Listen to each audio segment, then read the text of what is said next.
Welcome back to On Point, Breeders' Cup pre-entry edition. James, the day finally here. We have some other days we're looking forward to, obviously, but this is a big one. Pre-entries are out for all 13 Breeders' Cup races. Your biggest surprise looking through them?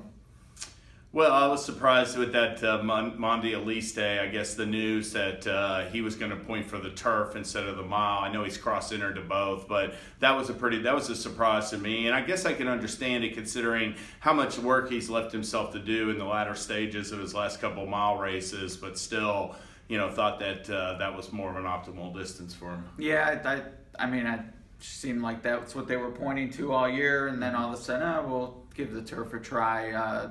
Good horses in both races, though. Either way, He'll earn it. I do respect him. I would have liked him more in the mile, though, to be honest.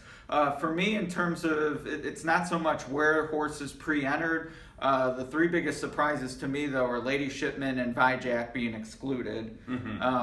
Lady Shipman finished second last year as a graded stakes winner this year. I thought that would have been enough. Vijack won the local prep in track record time. Granted, the track hasn't been around very long, but still faster than Wise Dan's Breeders' Cup on a different turf surface at Santa Anita.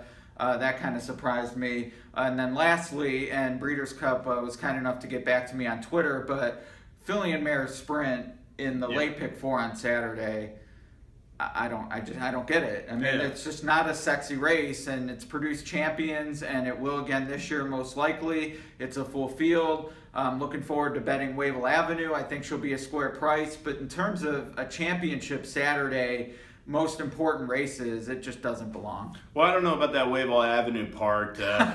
But I agree with that. I agree with your point exactly. I mean, I know it's 14 horses, but I mean the 12-horse juvenile. I think it's going to have more handle on it because it's a much more compelling race. It's one of the most exciting juveniles in the history of the Breeders' Cup. I think on paper, considering the depth and the talent that you have being assembled. So I would have thrown that race in the late pick 4 for sure. Yeah. Much more star power. I mean, nobody's there's a chance nobody most people won't even remember who won the Filly and Mare Sprint. No, absolutely not. And I'm typically not a traditionalist. I do feel that, over time the distaff on Friday has built a good niche. It gets a lot of play. Is the headline race on Friday versus getting lost on the undercard Saturday. I don't mind that move. I don't mind that they added a Filly and Mare Sprint. It makes sense. It's its own division. It should have a championship race. I just don't understand why you wouldn't the Juvenile is a true marquee race. 20 points for the Derby. The winner will be the favorite for the Kentucky Derby or close to it, depending on who runs second. To me, it just belongs in that mix with the mile, the turf, and the classic. Yeah, I agree. And I'll point out something that I was, this is the 6th time Santa Anita will host the Breeders' Cup in the last 9 years. 2 of those were on pro ride, so pretty much those races don't hold any value in terms of assessing dirt races, nowadays. But the last 3 runnings on the dirt, was looking through the 7 dirt races, those 21 winners. I was surprised only 9 of them had made their last start at Santa Anita or Del Mar. 5 made their last race at Belmont, and then it was 4 Keeneland, 3 Park. So I'm going to write a blog on that today, but I just found that interesting. I would have thought it was at least 50% California. Yeah, for sure. And that's a big part of the storyline out there is how hard it's been for New York horses to ship in and win. And it's not only the California horses they have to beat, though. It's Kentucky and Florida and Europe. And we'll certainly get more into that next week. You and I will be live on site. I'm sure you're looking forward to being there. Yeah, I can't wait. It's really exciting. And now that speaking of looking forward, you've seen all the races, the pre-entries. Any change in terms of races you're most looking forward to, or one you thought you weren't going to be excited about and now you are?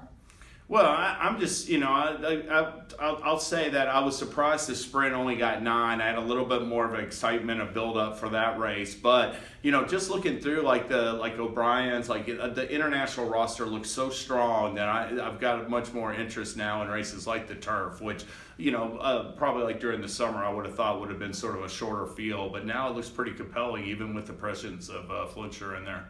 Yeah, and the sprint for me, there's some years the male sprint is more like the Filly and Mare where there's, all these horses beating each other.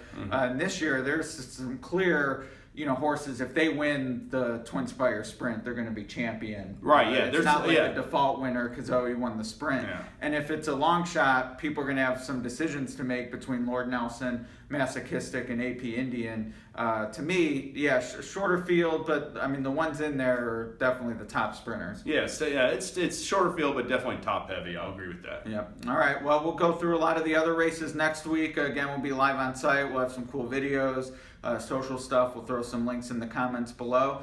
Look forward to talking to you from Santa Anita.